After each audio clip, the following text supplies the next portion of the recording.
Përshëndetje, kënaqësi t'ju takoj sërish në këtë video të radhës. Unë jam Linda dhe ju po ndiqni programin tim më të ri në YouTube channel dedikuar diasporës shqiptare. Para se të ju vëmë dije për intervistën e radhës, që unë kam një personazh shumë interesant për ju sot, dua që t'ju ftoj të gjithëve që të bëni subscribe në kanalin tim në YouTube channel në mënyrë që të kemi antar të rinj dhe në mënyrë që kjo platformë të rritë gjithnjë më shumë dhe dritarja juaj informative të ketë mundësi që të zgjerohet gjithnjë më shumë në gjithë diasporën shqiptare. Dhe sigurisht që gjithë bashkë mund ta bëjmë këtë komunitet shumë herë më të fortë, më të qëndrueshëm dhe më të suksesshëm. Unë sot kam kënaqësi që të zhvilloj një intervistë me një personalitet shumë të dashur, do thoja, një karakter shumë i fortë, e cila e ka qarë rrugën e emigracionit përmes sfidave të shumta, por që sot ajo ka treguar që e pamundura është e mundur dhe sigurisht që ka një histori suksesi pas gjithë atyre sfidave të shumta. Ajo është Burbuçe Paçarada. Burbuçe ose Buçe shkurt, siç të quajnë me dashuri të gjithë. Mirë se erdha në programin Zëri i Diasporës. Ja, im faleminderit shumë për ftesën, Lindita. Të uroj suksesin në emisionin tënë. Lindita, jam mëse 30 vite në këtë qytet, besoj që është e arsyeshme kur nga njëherë flas sikur se është gjuha ime. Absolutisht dhe sigurisht që kjo është edhe një arritje jotja, Buçe, pasi ke arritur, ti ke studiuar fort për të qenë një anglisht folse e mirë dhe sigurisht që don vite kjo gjë. Besoj ti je në atë stadin që tashmë të vjen natyrshëm. Të flasim për gjitha, apo jo. Po do ta filloj historinë tënde të Absolut. migracionit në fillimet e para, në rrugë kur ti nisë rrugën drejt, nuk ka qenë Mbretëria e Bashkuar shteti i parë që ti ke marrë si rrugë, por besoj ke lëvizur një shtet tjetër dhe do doja të di ato fillimet të tua, Buçe, arsyeja e largimit nga Kosova e bukur, që ndoshta në atë kohë ka qenë duke kaluar një periudhë të vështirë, Kosova si shtet. Është një gjë shumë interesant. Sa herë dua të flas për kohën kur unë kam qenë ndoshta vetëm 18 vjeçare, që është dashur ta lë vendin tim. A beson, Lindita, e mendoj tani për fëmijën tim, ndoshta po dal pak në një drejtim tjetër.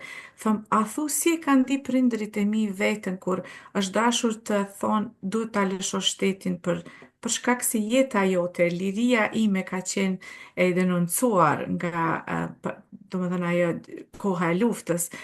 Unë kam dalë, kam shku në Zvicër fillimisht, Në në çfarë gjë? Verbier, në një qytet kanton francez, ku kam studiuar për business administration, vetëm për një vit.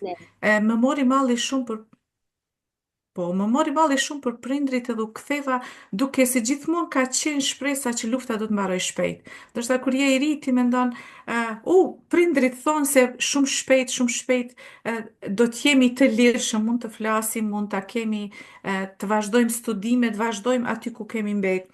Për fat të keq, unë kur u ktheva nga Zvicra, jo, po flasim në 1990-ën, vite ku vetëm shpërthejme të madhe në gjithë Jugosllavinë e atëhershme, lufta në Bosnjë Hercegovinë, në Kroaci.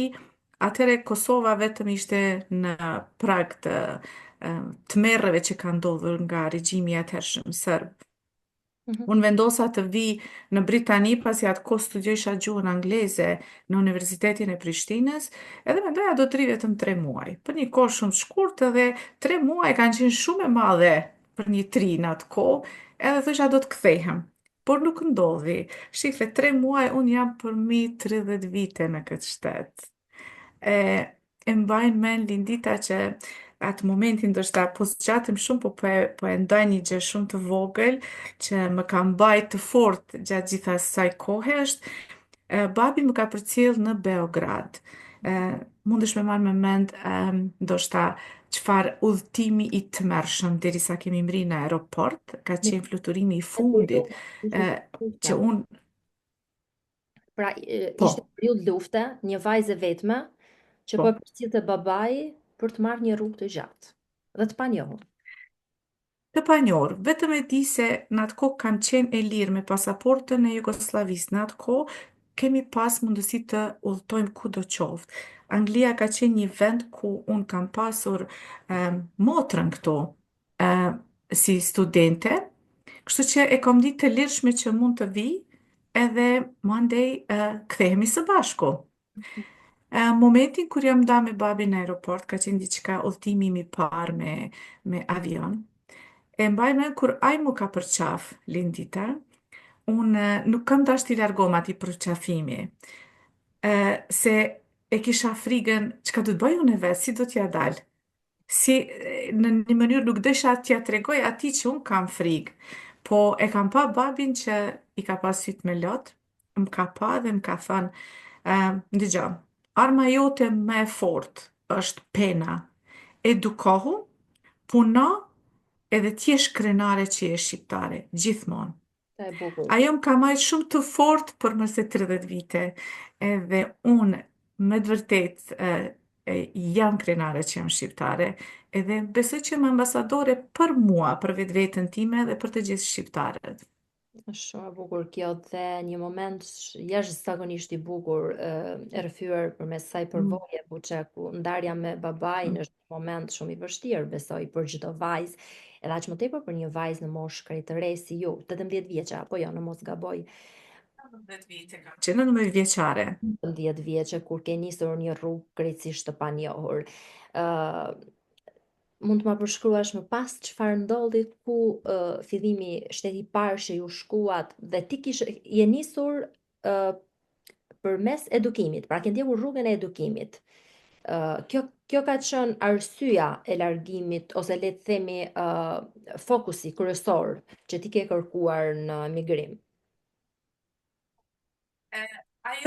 Ai mesazh i babait tim që nëse unë dua të bëj diçka për vendin, pasi ajo gjithmonë ka qenë domethënë që ne të jemi të lirë si shqiptar në Jugosllavi, të shprehemi lirshëm në gjuhën shqipe, të lexojmë në gjuhën shqipe, që kanë qenë të pamundura në kohën tonë, ajo më ka shtyr të jem e fortë, ta mbaj ato se gjithmonë ka qenë ai plani, çka mund unë të bëj që babi im të mburret me mua.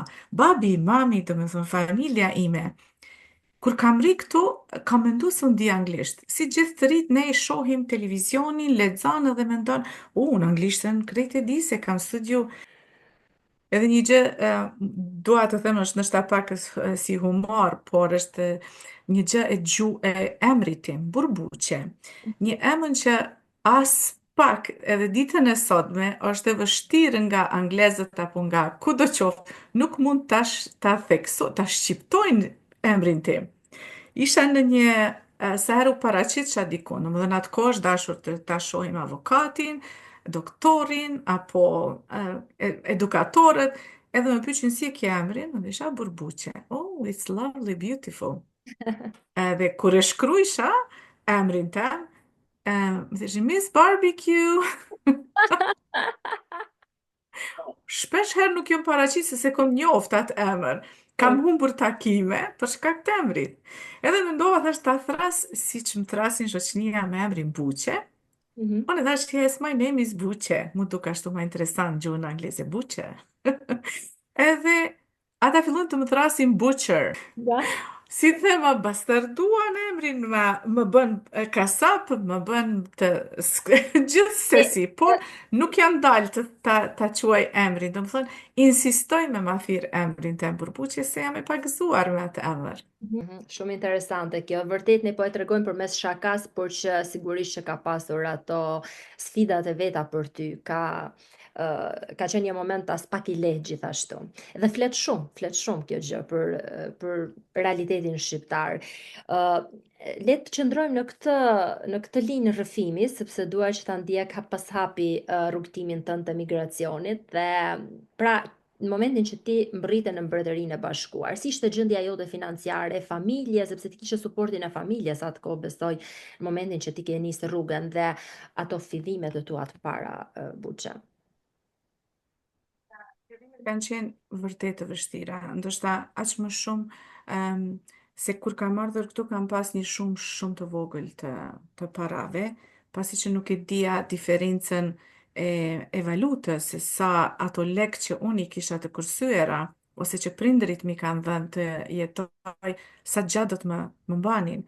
E mendova shkollimin, unë e fillova, do më në shkova të bëj regjistrimet, por në atë kohë për shkak që unë ndoshta jam prej aty në ma me fat se kom mujt me ardh pa vizë, pa kur gjë, vetëm si vizitore në këtë shtetë, pasaportës time i kaloj afati.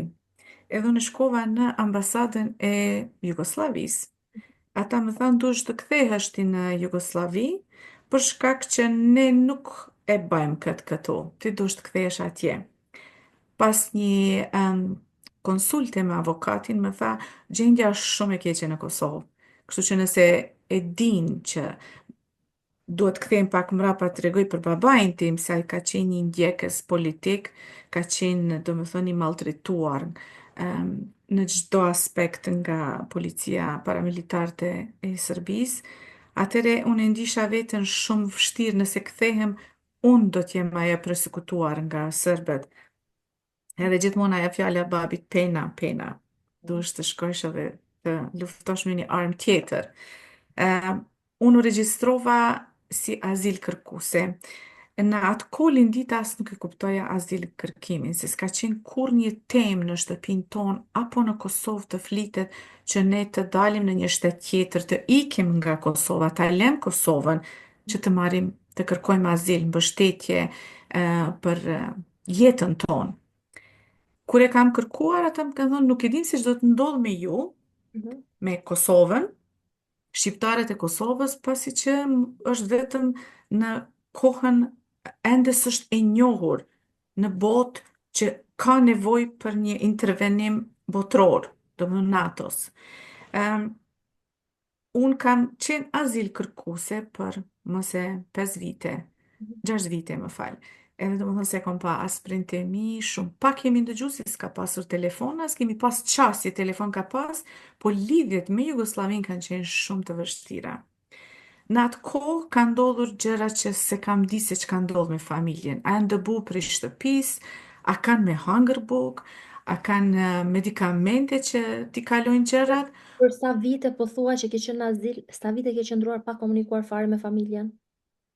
Um, brenda 6 viteve, ndoshta muj me thonë dikun 10-15 herë, ma shumë s'kam mujt me folë. Për shkak ata ku janë gjenë, ku kanë qenë printemi, ka qenë situata ku nuk e kam pas qasjen e Çfarë telefonit. lloj komunikimi, çfarë forme komunikimi kishit me familjen ose? Me letra, me Po letër. pak të lutem, këtë formë I komunikimi, ma A përshkruaj. kam, mami im është ajo, ndoshta që po të kishte qenë e gjallë tani, e kishte me qenë gazetare si shkrimtare.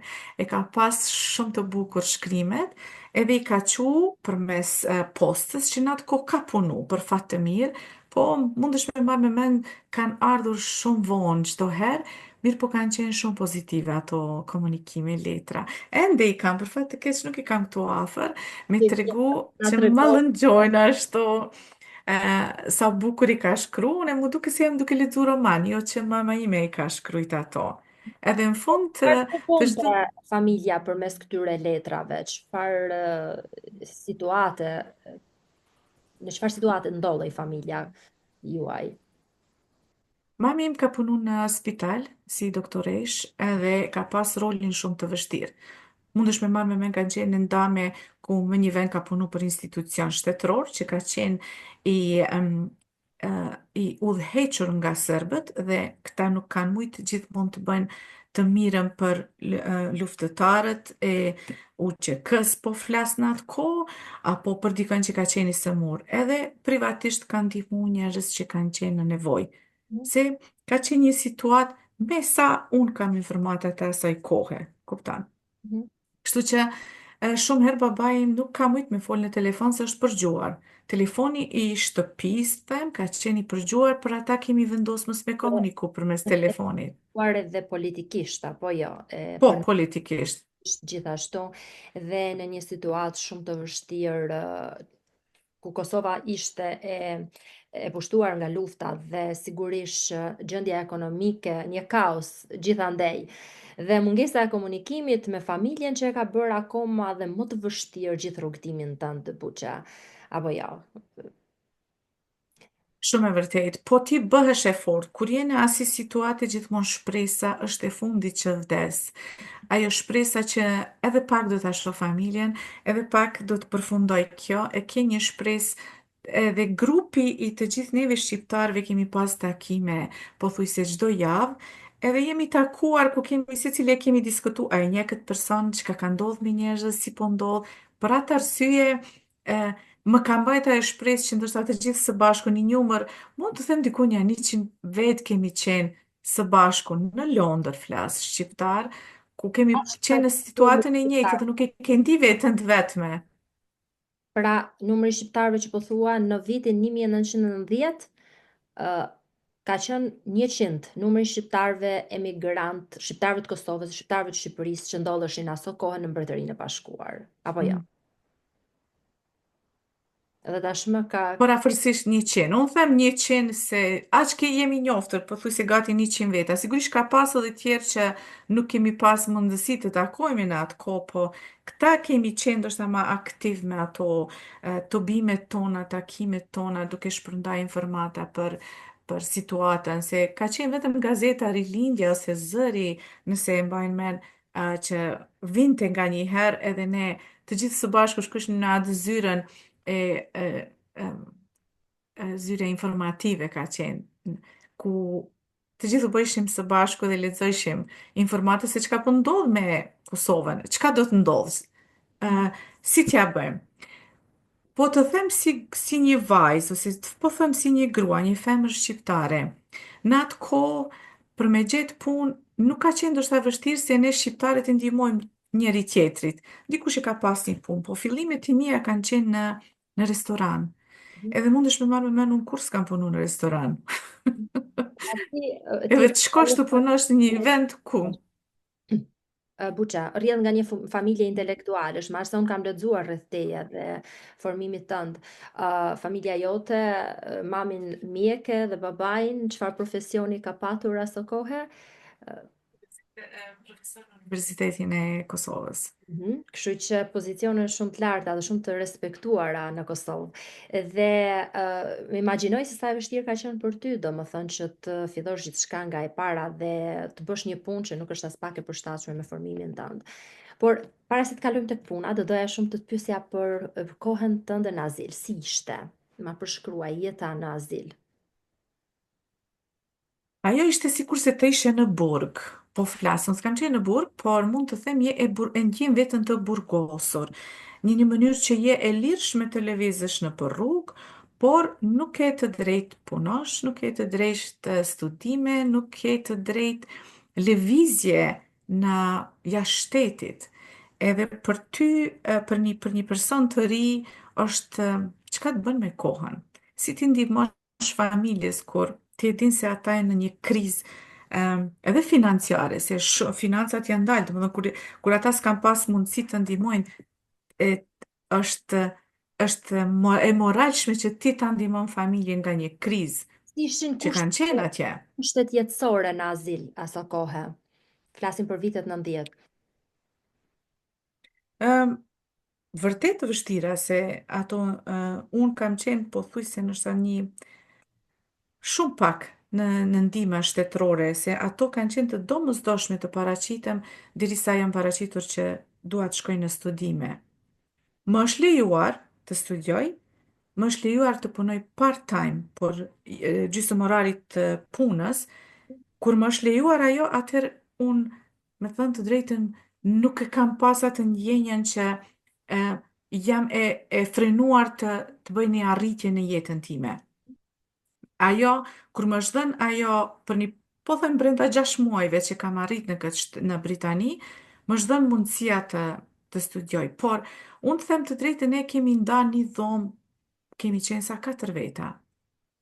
Edhe gocat të cilat unë e kam ndarë dhomën, ato kanë qenë në lidhje, ose të martuara, ose kanë qenë të fejuara. Unë kam qenë e vetme, një vajzë e vetme, që për mua ka qenë, vizioni im ka qenë të mri si vetë femër, si një forcë, një grua, edhe nuk më duhet askush. Që në rritë grua në ato vitet vështira të historisë Shqipërisë dhe Kosovës, ku edhe mentaliteti ka qenë një pengesë Mhm. për integrimin profesional të femrave. Më trego pak nëse ti ke hasur në këto sfida gjatë rrugtimit tënd dhe duke mos anashkaluar dhe faktin sfidat e vështira jetësore në një shtet huaj si Mbretëria e Bashkuar, kështu që e imagjinoj vetë se sa e vështirë do ketë qenë në shumë aspekte rruga jote. Atë kohë e kam mendu që është e vështirë, se unë është dashur televizje, nuk e kam pas kohën ose mundësinë mendore që të them është e vështirë. E kam ditë se është shumë e vështirë, po si që thëmë në Kosovë s'kam pas qare, është dashur që të mbijetoj gjithçka. E, një gjë që përmendë, do më thënë, ai paragjykimi i gruas shqiptare. Unë jam rritë në një familje ku jemi 3 motra, s'kemi vëlla. Edhe prej se mbajnë men lindita, e mbajnë men kur nanës time i thënin, sa fëmijë ke? Ajo thojtë i kam 3 vajza. S'ke qunë, sa më vjen keq për ty. Këtu nis Kupton, edhe unë ato paragjykimet e shoqënisë tonë, pa marrë parasysh a kanë qenë intelektual, po aja ka qenë atë kohë. Nuk mund ta gjykoj kohën e tashme. Dhe në atë kohë, mami im është ndoshta forca em, e fuqisë të gruas, që ajo gjithkohën ka dhënë kur unë në kohën që jetoj, kam arritur të jem grua profesioniste, grua që mund të ngas makinën, mund të lëvizi lirshëm, mund të komunikoj, çka do thot burr? Burri ti je një grua që mund të bësh të gjitha. Forca jote është forca mendore, forca e fjalës, e vetbesimit tënë. Beso që mund të bësh të gjitha, edhe ajo do të vjen. Edhe ka ardhur lindita, gjithmonë është me mua ajo. E vështirë për ty duke pasur edhe parasysh këtë mungesën e barazisë gjinore aso kohë dhe vazhdon të jetë akoma, ndoshta më pak e theksuar, po Absolut, po. e vuajmë këtë pjesë mentalitetit shqiptar. Për ty, cili ka qenë momenti më i vështirë i jetës, si femër, si grua, si profesioniste, në çdo aspekt? Paraqitja në pjesë të punës, flas, përveç asaj private që them, pjesë punës, e mbaj mend në të gjitha pozitat ku kam punuar, je ndoshta një femër, 27 mashkuj. Edhe aty e sheh që gjithmonë e shohin si ti ndjen veten që je tepër, ti je tepric në atë grup. Nëse flasim në shoqëninë shqiptare, dua të them që gjithmonë kam pas respekt të veçantë nga mashkulli shqiptar. Nuk mund të ta largoj ato dhe i falenderoj shumë për shkak të punës time që gjithmonë jam me komunitetin shqiptar. Ata kanë qenë me secilin që kam pasur takime ose kemi bo bashkëpunime, respekti ka qenë në nivelin më të lartë. Kështu që i falenderoj shumë, por nuk mund të them që nuk ekziston ajo ndarja se ti e grua nuk mund t'i bësh gjërat që mund t'i bëjnë burrat. Është diçka tjetër. E kuptoj. Besoj që ti, duke qenë se ke qenë integruar në një shtet si Mbretëria e Bashkuar dhe ke qenë larg atë dheut, por prap gjithsesi e ke ndier atë paragjykimin edhe nga larg, sepse një fjalë është hedhur, një gjë, domethënë që ndoshta të ka demoralizuar në një moment të caktuar. Shikon një femër e vetme që po merr rrugën e emigracionit, ajo është një femër e vetme, është femër, si mundet një femër e vetme që të emigrojë? Ndoshta këtu ka nisur dhe ka qenë një stigmë paragjykuese në rrugën tënde, besoj. Unë si e thash në fillim, në atë kohë, po flasim, duke ardhur që kam marrë vetë më kujtohet që në Kosovë thënë, kur kush s'ka mu martu me ty se je shku vetë. Sërish, Vetë, zbën gruja, ti dush ta kesh burrin afër bile, je martu me ki forcën, nuk është friga, askush nuk bën llafe për ty. ka qenë mentaliteti Por, që mbështetësh, çdo femër duhet mbështetur tek forca e një burri. po që si je martuar, atëre e ke të lejushme të bësh gjithçka.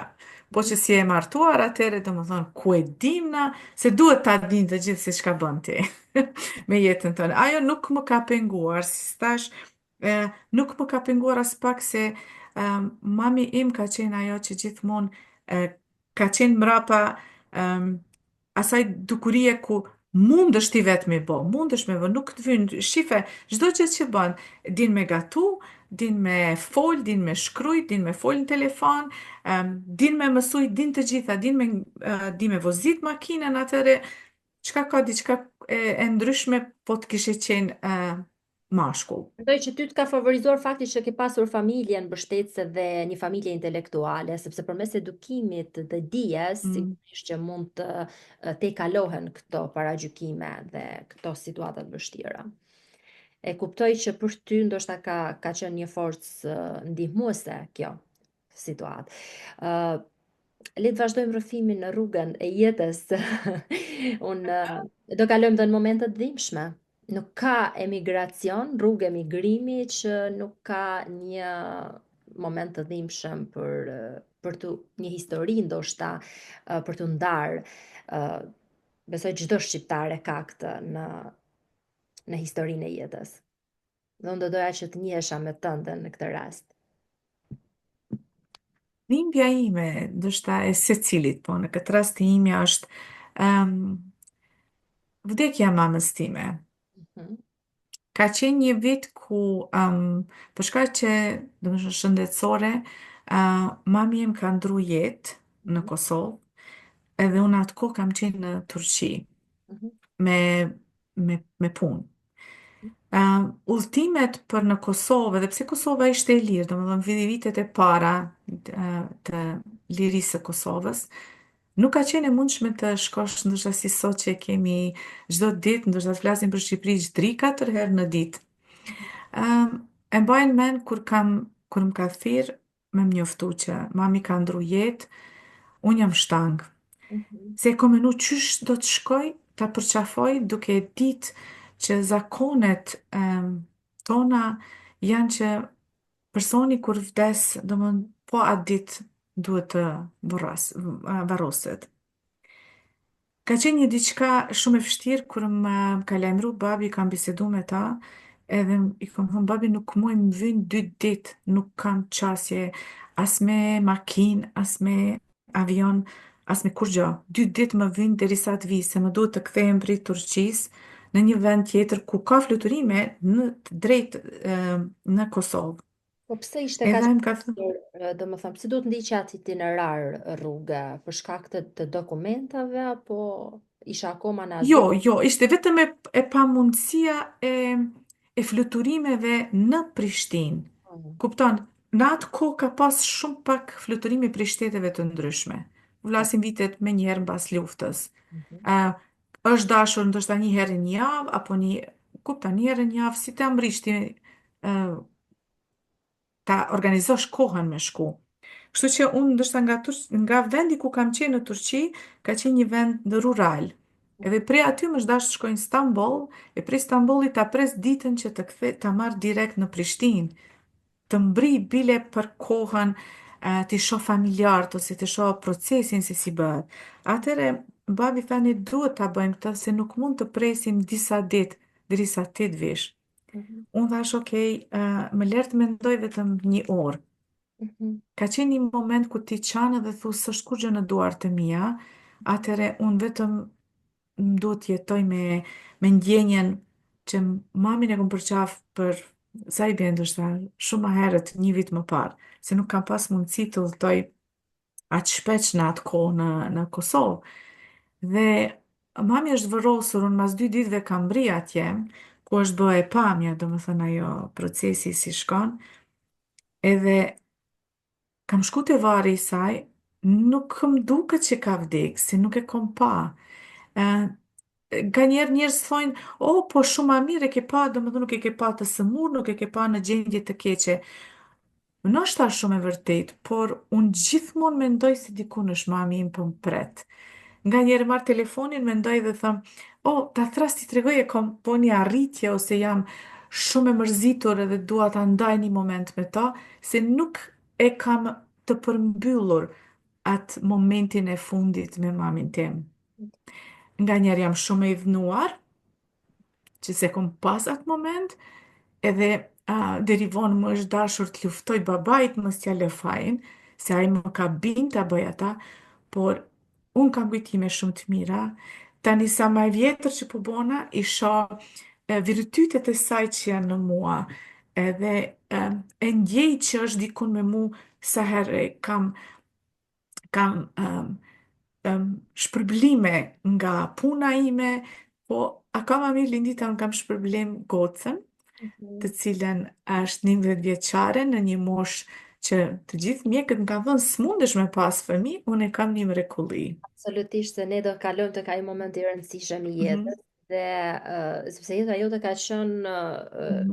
me shumë ulje dhe ngritje nga ana emocionale dhe shpirtërore dhe pikërisht jo më kot më bëri përshtypje historia jote dhe është vërtet shumë breslendse dhe shumë frymëzuese sepse ka dhe shumë forcë brenda saj dhe sigurisht ne do qajmë sepse është një moment që është bukur të flasësh për ato emocione. Shumë pak emigrantë shqiptarë i kanë ndarë këto emocione, burbuçe.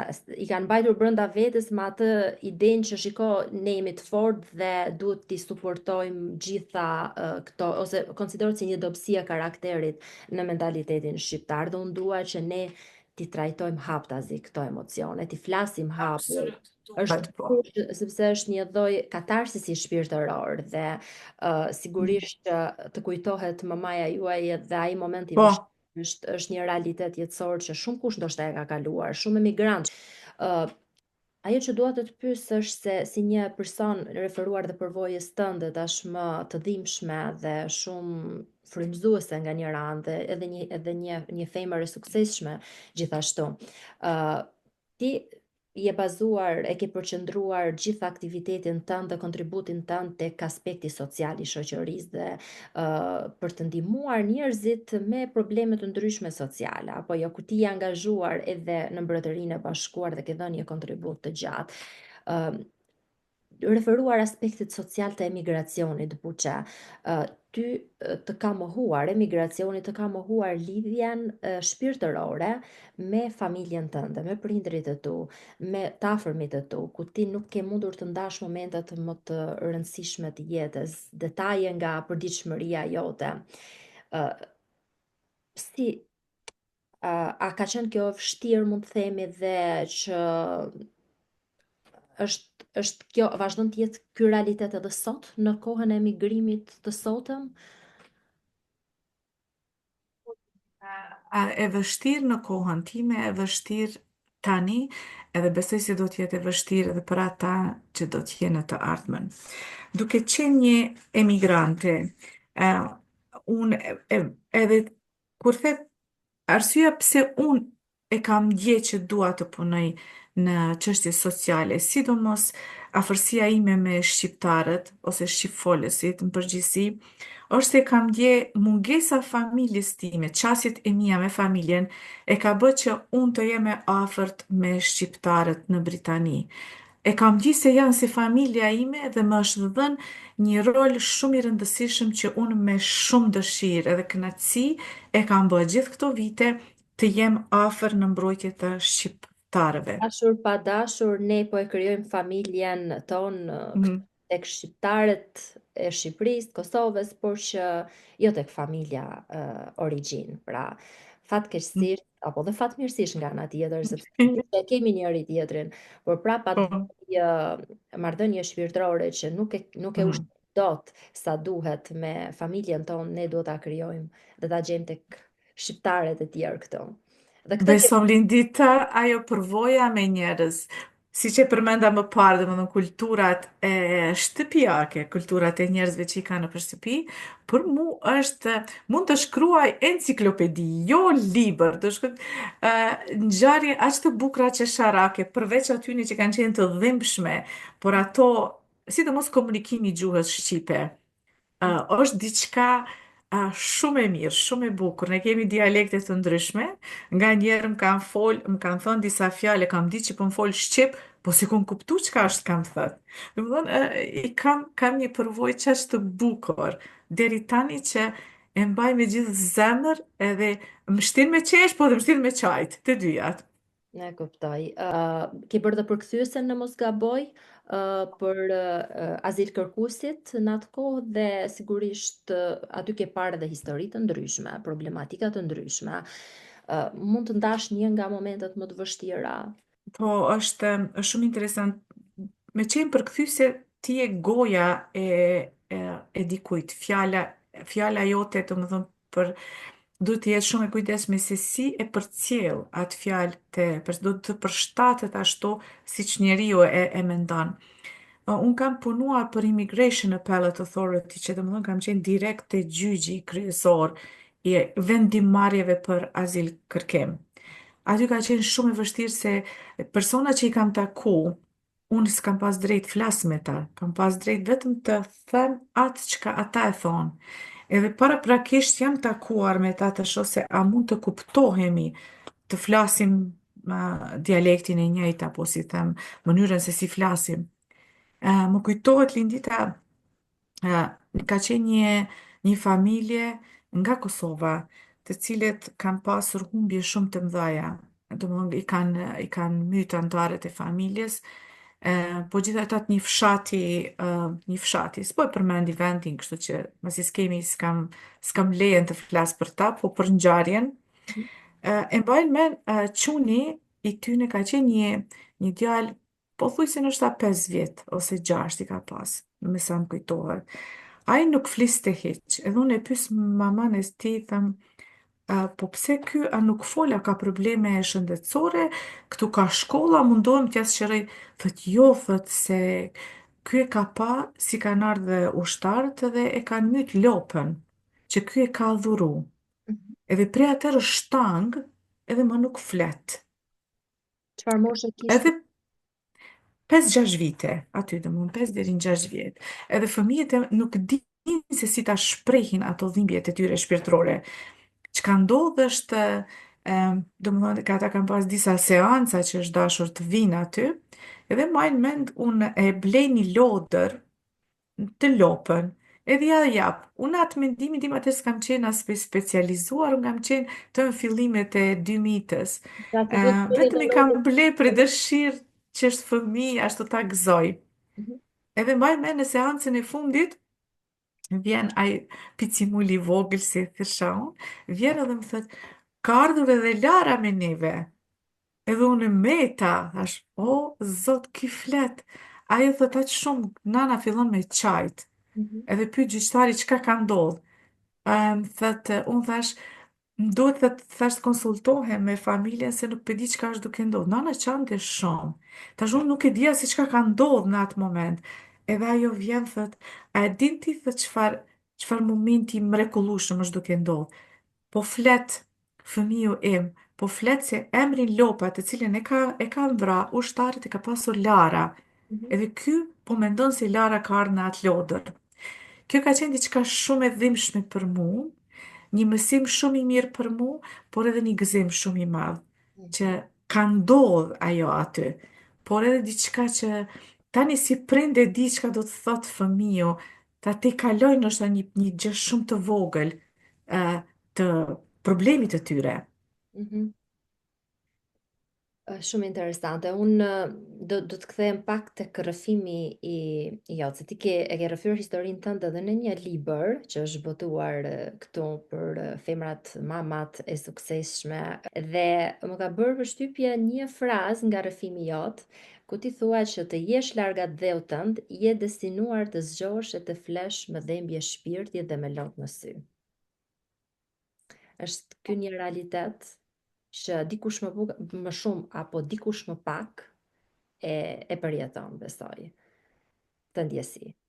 Si ka qenë për ty madhi për vendlindjen, për Kosovën, për familjarët? Kush e di sa herë janë mbështjellë syt me lot kur ti ke ndarë biseda nga larg me njerëzit e dashur? Qoftë edhe me një shqiptar që sapo ke takuar një moment të caktuar, jam e bindur që ndjenja e madhit është aty prezente. Që flas për atë ndjenje, për ato momente, më fal, është diçka që mundona ndoshta tani në këtë kohë e kisha rrëfyer, por shumë herë mendoj se është diçka që shumë të kupton ai person që është duke shkuar në ato dhimbje. Mhm. Edhe shumë herë, ndoshta kam refuzuar të flas për ato kohë, se kam thënë, është diçka që gjithë ne shqiptarët e kemi kalu. Atëherë, pse ta rrëfej në një mënyrë të dhimbshme, kur ndoshta për të gjithë është e dhimbshme.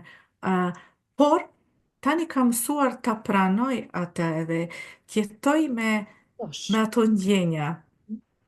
Kjo është pjesa më e vështirë, ose le të themi sfida më e madhe, të mësosh, të jetosh me madhin, me dhimbjen, me humbjen, me zhgënjimin dhe të arrish suksese pastaj, të njohësh dhe suksesin përmes këtyre gjitha ndjesive, le të themi.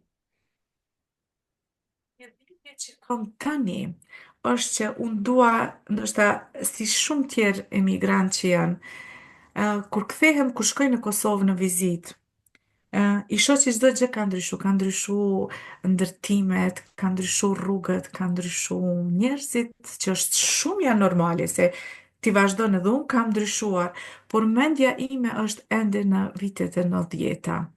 Ende dua të përjetoj rinin, që nuk kam pasur mundësi. Dua ta hjek atë frigën që kam pasur të dalë me shoqni, të shkoj në shkollë e lirshme, të flas gjuhën shqipe. Nga njerë mendoj, adin e ke ato, vjen një melankoli, një ndjesi ku thua tani sa me qef isha kthy në atë kohë dhe të flas gjuhën shqipe. Ajo është më e rëndësishmja. Të jem ajo identiteti im. Lindita, ne jemi në Britani, po jemi shqiptar. Dhe më duhet ende është luft për identitet. Shkoj në Kosovë, unë jam e huaja, edhe prap luftoj për identitet. Besoj se je. Leta, pse mendon se je huaj? Ma përshkruaj pak të ndjesi, çfarë do thotë jesh i huaj në vendin tënd, pasi ti je larguar një herë dhe ke marrë rrugën e emigracionit. um, m- po me dije, unë kam ndryshu mendimet se si e perceptoj Është mënyra jetën. se si njerëzit të shohin më pas, mënyra se si e perceptojnë Po, ekzistencën tënde më pas, si ka qenë për ty kjo? ajo ka fillu me ndodh normal në vitet e para të pasi që Kosova është liruar, se em, unë nuk e kam përjetuar momentet më të vështira, ndoshta të evakuimeve, të, të bombardimeve, në atë mënyrë si kurse ata që kanë qëndru gjithë kohën në kohë të luftës shqiptare. Atëherë, kur jam shku, unë vetëm i kam dëgju në rrëfimet e tyre, s'kam pasur çka të tregoj për rrëfimet e mia Mhm. në Britani. Se ajo ka qenë momentale që ata të rrëfejnë për frigën, për çdo gjë, edhe ti ke qenë ndoshta vështruese dhe ke ndëgju çka po ndodh. Me Në pak ato mom fjalë, ndjesitë e tua si emigrante nuk kanë qenë asgjë krahasuar me çfarë po kalonte Kosova atë kohë. Dhe po. gjithë to ti ke akumuluar, ti dhe shumë bashkulltar të periudhës tënde i kanë akumuluar brenda vetes dhe vetëm Mm. sot ndoshta po fillojmë dalim që të flasim për këto ndjesi. Edhe shumë pak flitet për të gjithë ne që jemi një periudhë shumë të gjatë, se janë të asaj kohe, nuk janë diçka të kësaj Na kohe. shoqërojnë gjatë ku- gjithë rrugës tonë, kam frikë gjatë gjithë formimit tonë dhe lejnë gjurmë kudo. Është e pamundur që ato, domethënë, të largohen ose të rrinë aty me kohën. Mm. Është krejtësisht e pamundur kjo. Është një gjë interesant kur thonë, ti në Britani jeton, e bëj, po pse mendon se jetoj në Britani? Po, dëgjush po fol gjuhën shqipe si angleze, edhe po han si anglez. Dhe se çka do të thot ajo, nuk e di, kurse kam kuptu, por dua të them se ndoshta vret sjellja ime. Edhe shumë është normale, pasi që për të integruar në një shtet si Britania, ose të shtete tjera, ti duhesh ta përcjellësh rregullat e atij vendi. Do më thonë kjo është shtëpia ime. Tani edhe unë e veproj ashtu si janë paraqitur rregullat e kësaj shtëpie. Kur shkoj në Kosovë, unë veproj si kurse në shtëpinë time, ku automatikisht vrehet që ti nuk jeton në Kosovë. Njerëzit flasin ma shumë ma të madhe, në zë, janë më të hapur, nështë më të dashur, derisa si që din ti Lindita mund është me vrejt këto, a ki pa që e fillojmë të jemi më largë njëri tjetrit, nuk jemi shumë të afërt. Po, jeta është e shpejt, mirë po është kultura britaneze që s'ta lejon atë, edhe ti duhesh të integrohesh në ato procese. Tu duhet përshtatësh, domethënë, absolutisht. Absolut, po. Është një jetë tjetër, është një stil jete tjetër dhe koha fluturon kaq shpejt sa që nuk e kupton fare. Ë, por ajo ndjesia sa herë që kthehesh në vendin tënd, Buçe, mund të ma përshkruash, a ka ndryshuar përgjatë viteve, ndjesia e madhit, ndjesia kur zbret në aeroportin e Prishtinës në rastin tënd, si është? Si ndihesh? Është ndjenja më e bukur, pa marr parasysh e largoj nga shikimi im pluhurin, ndoshta gjitha ato rrëmujat, po është vendi im, i vjen era kafe e mirë. Pa marr parasysh se çka ndodhe, ka gjëra të bukura apo të këqija, unë e di që është vendi im, vend lindja ime. Dhe do ta prek pak dhe një aspekt shumë të rëndësishëm të jetës tënde, momentin kur ti u bëre mami në një moshë shumë të madhe dhe ndoshta kur ti dhe kishe hequr dorë nga fakti që një ditë do bëhesh mami. Na përshkruaj pak atë moment dhe si është të qenurit mami në atë moshë dhe në një kohë kur ti nuk e prisje ndoshta, por që mrekullia ndodhi. Duke qenë që në kohët e mia kur kam qenë një grua e re, më është thënë, më është thënë nga doktorët diagnoza që s'mund të kem fëmijë. Edhe unë, normal, si çdo person, ndoshta po e tregoj ashtu një farë, si tash jam shumë e lumtur, në atë kohë kam qajtë shumë, se besoj se çdo grua e ka vetë nga ndjenja jonë, si jemi të krijuara, dojmë të kemi fëmijë, dojmë të jemi, ta kemi atë emrin nënd. Dua ta përmend burrin tim edhe të falenderoj shumë që momentin kur unë e kam kuptu nga mjekët që më kanë thënë s'mundesh me met 7 zane, jemi ullër së bashku dhe i kom thonë të lutem mos të kemi dhimbje as unë as ti, për hatër të dashurisë tonë, për hatër të shoqërisë tonë, këta që ka kemi krijuar deri tani. Largoju nëse e sheh që është e pamundur të jetosh me një person që nuk do të kemi fëmijë. Ai më ka thënë, dëgjoj, fëmiu është aty krijim i joni. Sigurisht do të kishte qenë krijim i joni. Por ne dy duhet ta bëjmë the empire, ta krijojmë atë mbretëri, ndoshta ta krijojmë atë lidhje tonë, që ne së bashkut, nëse ne dy nuk jemi mirë, çfarë suksesi do të jetë fëmia jonë? Ai do të rritet me trauma, ai do të rritet ndoshta pa dashuri. Në këtë mënyrë ne dy, nëse kemi dëshirë, e shohim në të ardhmen, mund ndoshta të adaptojmë fëmijë, ndoshta mund të kujdesemi për fëmijë të shoqënisë tonë apo dikon që e takojmë. Edhe andaj them e falenderoj shumë që ai nuk më ka bë me u ndji unë keq, po ai ka qenë ndoshta miku im më i miri mbrapa meje. E tani është një babi shkëlqyshëm që mu më bën nervoz se nuk gjej unë hapësirë tash kur i kemi gocën tonë 11 vjeqe. Sa vjeç është vajza tani? Tani sa i ka vënë 11 vjetë. Wow, edhe ishim tjera, urime. Faleminderit shumë. Mbi për jetën tuaj. Ta mbyllim me këtë moment të bukur të jetës? Absolutisht, absolutisht e mbyllim. Shumë që pranuat ftesën për të ndarë përvojën tuaj të jetës, të emigracionit, të dhimbjet, momentet e suksesit për këtë dritare informimi për diasporën shqiptare. Unë të falenderoj jashtëmase dhe të uroj sukses në vazhdim, sepse ke shumë projekte tjera dhe shumë sfida tjera gjatë jetës. Do të falenderoj edhe shqiptarët e diasporës që po na ndjekin përmes kësaj video. Doja t'ju ftoj që të lini komentin tuaj për historinë që ne sapo ndam për ju, për historinë e Buçës dhe çdo histori që unë sjell në këtë program, unë jam e lutur që të kem komentin tuaj, interaktivitetin tuaj dhe mos harroni të bëni subscribe në kanalin tim në YouTube channel në mënyrë që të kemi edhe më shumë histori tjera dhe në mënyrë që kjo faqe dhe kjo dritare informimi të bëhet gjithnjë dhe më e fuqishme. Le të ndahemi këtu së bashku dhe mezi pres t'ju takoj në video të radhës. Deri atëherë urit kaloni sa më bukur.